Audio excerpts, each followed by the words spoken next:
everyone, ako po si Danica Domingo. At ako naman po, si Jerry De Los Santos. Heto na ulit tayo para sa bagong episode of our college podcast. Dito aming tinatalakay ang mga importanteng issue patungkol sa governance and development. Aming na pag-uusapan ang ilan sa mga teorya at resulta ng aming mga ginagawang research. At ito ang Patok, Usapang Public Affairs at Development. This week, we will have another conversation with one of the leaders in the field of governance and development. We may say that she is a pioneer of ideas, leading CPAf to be further known in the fields of public affairs, governance, and development.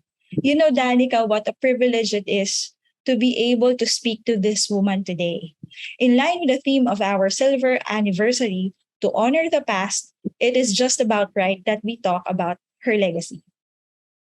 Yes, that's right, Ate Jerry. Our guest for today's episode is an academician of the National Academy of Science and Technology. And aside from being passionate with instruction and research, she has also served as the Dean of the College of Public Affairs and Development for 2 consecutive terms. And under her tenure as Dean, CPAf underwent major changes but still accomplished a lot in terms of programs implemented and publications. So, without further ado, let us welcome Dr. Agnes C. Rola. Ayan, magandang araw po, Dr. Rola. Magandang araw naman sa inyong lahat. Ayan. Ma'am, you know what? It's a pleasure to have you with us today. Pero hindi ko na po pahabain pa yung ating interview with you. I know you have your own schedule for the day. But how would you describe CPAf when you started your deanship? Okay. I started my deanship in 2006 and CPAf was then 8 years old. And you also, I think, know that CPAf is a conglomeration of 5 institutes from the various colleges as well as from the Office of the Chancellor. So during the first 6 years, right, to 8 years, the deans were busy, structuring CPAf to be what is in the vision and mission statement that was approved by the BOR. And the other thing that was also that the dean then was busy with was the construction of our building, the CPAf building. So when we came in as dean, what I found out is that because of the 5 institutes having different cultures from the different places, even if our common denominator was applied social science, we still were working in silos. We were not talking to one another. We didn't have a common academic framework that is supposed to be existing within the college. So to me, that was a thing that I observed as I entered it. The challenge then was very apparent to me.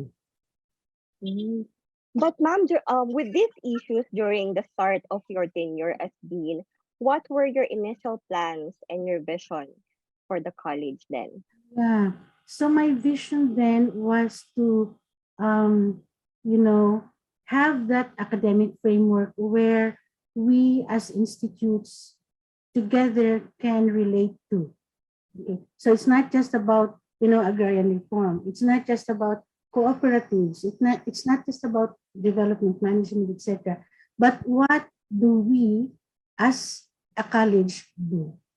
So my vision was to revisit the vision based on what we have submitted to the BOR and try to understand how we can move on with a more coherent, a more synergistic CPAf.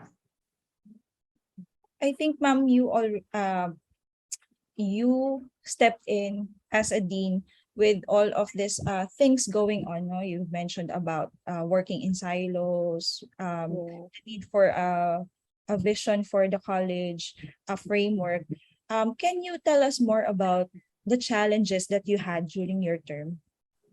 The challenges, no, our student population was still okay, but it was a bit constant. It's not really growing drastically. So I thought that we need to re-examine our curricular programs in order for us to understand whether there's still some leeway for us to develop new programs or restructure or redefine some programs that's going to be so that it is going to be relevant to the to the current um, issues of the times. So that was one. The second challenge was really to have the faculty across the various institutes work together, maybe in terms of interdisciplinary research or any other program, so that they can synergize as a one college, one faculty. And thirdly, of course, to have that, ano ba yun? I mean, what do we mean by public affairs? Because, we were just told, I'm sure my colleagues Mhm. during that time will agree with me that it's not apparent to us what was public affairs all about.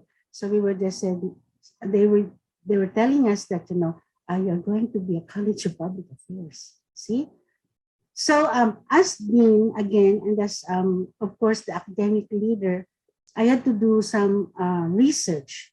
So I looked at the internet, looked at around the world, what do we mean by public affairs? And is there really a college of public affairs?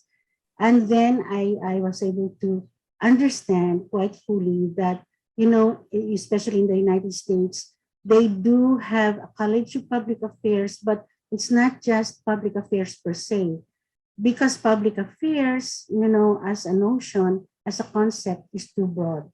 Public is too broad. Affairs is too broad, right? So in the US, they would qualify their College of Public Affairs, such as College of Public and Health Affairs, or College of Public and Judicial Affairs, College of Public and Community Development Affairs. So those kinds of colleges. So given that knowledge, I was now trying to propose together, of course, with a lot of conversations and a lot of discussions with my colleagues then, that I think we need to also qualify our College of Public Affairs into something that will represent us and represent what we want to do. So we thought of adding in that College of Public Affairs the term development. Why development? Of course, we are looking at rural development. Even until now, we're looking at rural development. But during that time, we had an institute called it's not a urbanizing, urbanizing. So it's not just about rural development, but also the transition, communities in transition from rural urbanizing to urban. So we thought that we could just, highlight development as our niche in that whole gamut of College of Public Affairs. That was the challenge. I remembered, ma'am, you published a book on the meta-analysis on public affairs, and I think it was there that you uh conceptualize what it is, what the college is all about, and what public affairs and development would mean. And yes, you were right, ma'am, to even mention na o nga no, yung it's not just about rural development, but how about I think before what we're using is the term peri-urban or rurban, those that are Rurban. The term was Rurban. communities in transition. Rurban. Yes. Right. So Danica? So ma'am, since with this po, what were the initial programs or what are the main programs that you have implemented, and what do you think were the college's accomplishments during your term? Okay. So to me, the main accomplishment was really the reorganization of the college into one college, one faculty. But that came in after our revisioning and restatement of the mission and relabeling of the College of Public Affairs and Development. So first we wanted all of those, and then we said, yes, we need to restructure, okay, because of the the functions that were not just instruction, research, etc., but really, articulating all of these things stated in the mission vision statement, such as transdisciplinary. How do we do transdisciplinary research, for instance? So we did that by, first of all, meta-analyzing all of the researches from the various different institutes that came together as CPAf, and then we got the commonalities, and I think we had four big research programs for that one, and the members of the research teams of the four teams were coming from the different institutes. So that was one. To me, that was the start of synergy. Remember, synergizing activities. So aside from the institutional changes, we had synergy, research and development, hopefully nandiyan pa rin, synergy. And then, of course, the curricular programs. So given that we are now into public affairs and development, we thought that it would be nice to institute again, and that is a base benchmarking from my own alma mater in the US, that they have a PhD in development studies. So, but they have a different, they were focusing only on land reform. So for us, we would like to focus not just on land reform, but on other things such as, food and nutrition security, natural resource management, etc. So we had that, and we also reviewed and revised the instituted the Master of Science in Development Management and Governance, and reviewed and revised the Master of Public Affairs. So I think institutional change, research, as well as instruction. Ma'am, you had a lot of accomplishments that you made during your 2 terms as a dean. But with all of that, from the programs, the publications, perhaps your projects, research projects during that time, can you tell us what is the most significant or perhaps favorite accomplishment that you had? Favorite accomplishment?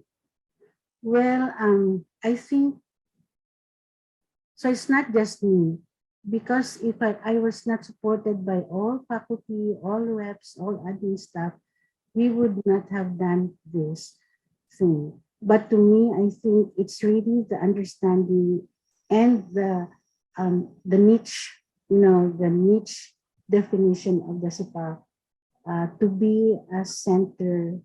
Well, that's the vision, to be a center of excellence in governance and development. So to me, my favorite accomplishment could be the renaming of the college, because then that will be a tag for all generations to follow.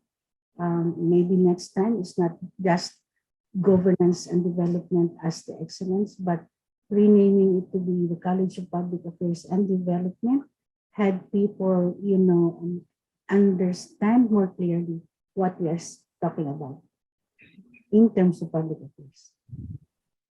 For you, Bam, what do you think for us currently in CPAf? What do you think? Ano po yung mga kailangan naming gawin po as a college? Madami pa. So, I think Sam knows this. Number one, during my term, we started with the journal. Okay.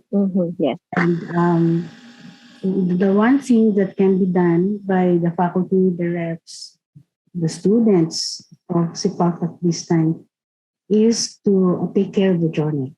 Okay. What do we mean by taking care of the journal? Ensure that please put in, like if you have a thesis, even a field study, a dissertation, please put in some effort to also contribute an article to the journal. I just remembered JESAM. JESAM noon, ganon din, nagsimula din sa ganyan. Look at where they are now, ISI, because the students were really active in, publishing. And of course, but when the scope of environmental science is as broad as the scope of development studies. So we don't have any reason not to be just like JESAM with our JPAD. But then that has to be a collaboration and cooperation of faculty, students, reps. So that's one. Ano pang gagawin nyo? So, kasi ang end goal natin sana, based on our vision, is to be a center of excellence in development, in governance and development studies. So to be a center of excellence, hindi ko naman sinasabing kailangan nyo talaga may ISI journal, di ba? Pero yung faculty sana, hanggang at least associate professor and up, should have that UP scientist excellence. Mhm. Yan yung mga may center of excellence na yung attribute ng mga centers of excellence ng UP. Maraming sa kanilang faculty ay merong ay UP scientists. Okay. So yeah, yun. Yung sana ang gusto kong mangyari. Let CPAf shine. Let CPAf shine through publications. And of course, through our instruction programs. Opo. As one of the young bloods of CPAf, ma'am, Ate Sam and I will take note of that po. So, ma'am, kasi din naman po for 2 terms, no, what were the greatest lessons that you have learned from being the main administrator of the college? Lessons. Lessons, you mean yung what made me perform all of those things? Mm-hmm. Yes po. Number 1, be kind. Okay, kind. Especially to the support staff, especially to your reps, but most especially to the faculty as well.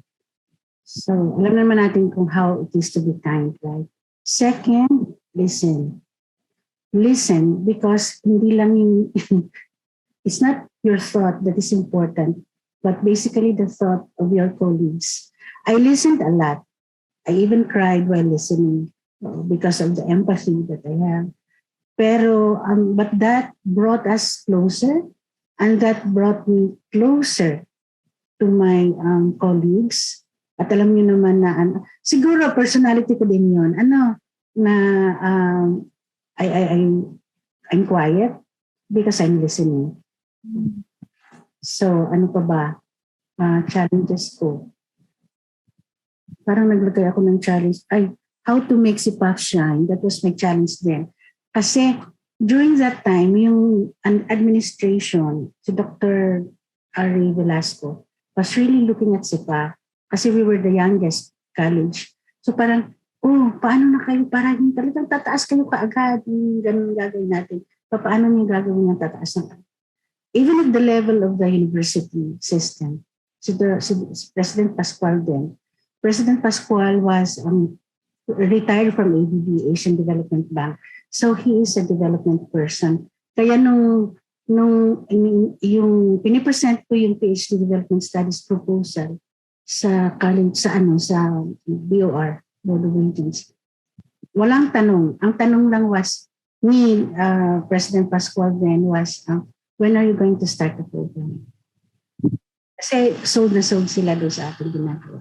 So yun, yung how to make CPAf shine was one of the things that I had to focus on mainly because I was trying to satisfy as well the expectations of the people, the administrators beyond CPAf, even beyond UPLB. Nag-shine ba tayo? Wow. Tumaas yung ating tumaas yung ating student population. Mhm. Naman ang gauge ng isang college. Gauge Opo. di ba, ng excellence ng isang college. Yeah. Yes, ma'am. And the PhD in DVST is one of the thriving courses in graduate school po at the moment. So yan din yung aking favorite accomplishment. Studies. And you know what, Danix? I came in CPAf as a project staff during the last 2 years, or I think baka last year na ni Dr. Rola. And I saw those changes. I saw how passionate Dr. Rola as a leader at that time, and all the things that Yes po. I've been hearing from people is napakasipag ni Dean Rola noon. Opo. Ako naman po, Ate Jerry, I would just like to share. I met Dr. Rola when I was still an undergraduate student. I interviewed her for one of my articles in one of my classes. Opo, ma'am, can you remember it po? I interviewed po. In-interview po ko po kayo when you were still a dean. And I joined CPAf kakatapos lang po ng term ni Dr. Rola. But Dr. Rola was my very first boss in the college alongside Ma'am Merlin. So, wow. Opo. Yes, I was very lucky na mentor po ako nila Dr. Rola. So, Nice. Kaya ka magaling. Opo, yes. Alright. Yes. Na-impart ni Dr. Rola po sa amin kasi most of the RAs po in CSPPS po ngayon is naging dumaan po kay Dr. Rola. And kita niyo po sa mga tao yung passion po sa research na ayun po. Ang observe ko from the research assistants research associates na dumaan kay Dr. Rola is yung very detailed work. When they produce a work, it's very detailed, maayos. They diligently do their job. Ayun. So ma'am, with the legacy that you left when yung mga young staff na naabutan kayo, what is your current what is your message to the current staff of CPAf, whether they be young faculty, reps, or admin in the college? Okay. First message, have fun. Have fun. Kasi pag pumupunta ako dyan, kahit noon time, masyadong tahimik ang aming opisina. Gawa po ng COVID, ma'am. Like that before. We are Yes. loud and we are always laughing and we are always having fun. So, take a break. I mean, like, tama yung sinasabi niyo kanina na, yes, there are times that you really have to concentrate. You have to be very detailed in the things that you do kasi you're doing research. But also have some fun. So yan, isa yan ha. Kasi nakikita ko sa inyo, parang hindi na kayo tumatawa. Parang time nyo pagdating na alas 4, nagsasayawan daw kayo sa Oo nga po eh. Noted po, ma'am, on that. When I first started po as an RA, parang medyo okay pa po eh. But when the pandemic hit, parang nagkanya-kanya po sa mga cubicle yung mga tao. Nabawasan yung interaction. Nag-uusap na lang po online. Ayun po. So second message, I love your craft. Kung ano man yung ginagawa niyo, try to love it. Kung hindi niyo love, ay umalis na kayo. Dapat you really have to love your craft because that's when you are going to say na, oh no, I'm not working, but I'm really learning, I'm really having fun doing the work that I do. So, thirdly, again, balik tayo sa journal, please publish your work. So, yun lang yung the currency for a person and a college to be known as having academic excellence. Okay naman na mag-present ng papers, pero let those papers be, or convert those papers into journal articles. Journal articles. People then would be able to read you kahit saang sulok ng mundo. Doon mo, di ba?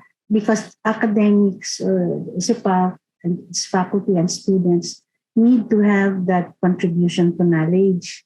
That's why we're here. That's why we're doing research. Pero if you don't, show this out to people, don't publish it, ano din, hindi din, wala din yung goal na yun. You are not generating knowledge because you have not shared your knowledge. So let it be. Kasi sa amin naman ating JPAD ay online naman, di ba? Yes po. So anyone can access that one, our articles. So also it's not just ISI. Mahirap ngayon sa ISI, very restrictive yung nila access. Pero let it be an open journal na talagang ipapakita natin sa mundo. Yun na lang yung that's our only parang returns to the investments into research. This is the information because we don't have the technology to boot, but we have the information to give to the public. So yun siguro. So, ma'am, one of our final questions.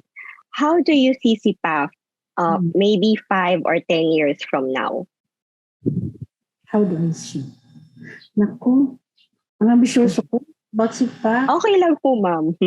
Let's set our expectations high.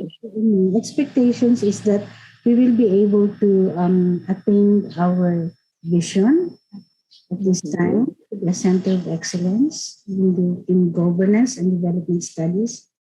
That's one. And I would like for faculty members to be all UP scientists. Even the reps, ang reps naman, meron kayong career career scientist po, ma'am. Yes. To go into that path if you are not into the faculty, Danix? Or Opo, yes, ma'am. Faculty kaya ito? Someday. Let's see, ma'am. Let's see. The reason why you were recruited, most of these CPAF reps are recruited is because they are faculty candidates. Pwede maging faculty. So, pero dalawang tracks yan. As a UP faculty, scientist, or career scientist if you are a reps. So, yun lang. Basta palaging may tag nito, bilin is for you to really focus on academic excellence and of course the honor. So it's still honor and excellence. Ayan. So ma'am, ito, final question for this interview. What will be your closing message for CPAF and an anniversary greeting for the college?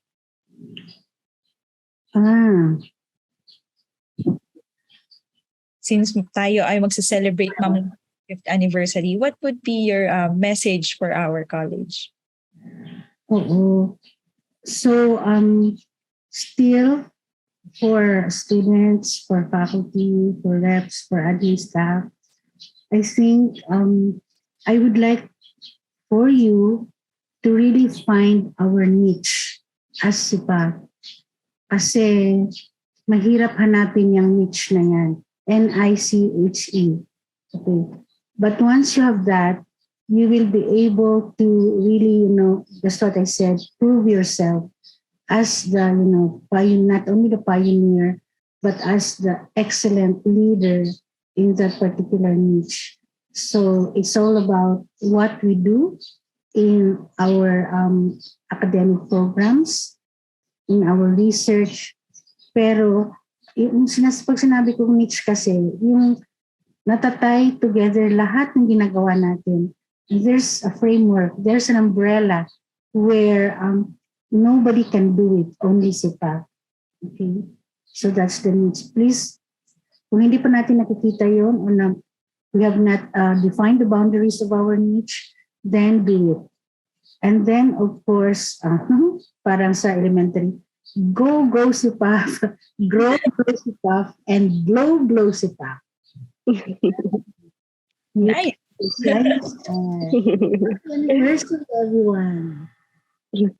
Thank you very much, ma'am. And I hope you will be with us on January, wherein we will celebrate for the anniversary of CPAF. It's a face-to-face celebration, a hybrid, I think, celebration. So I hope you could join us then, ma'am.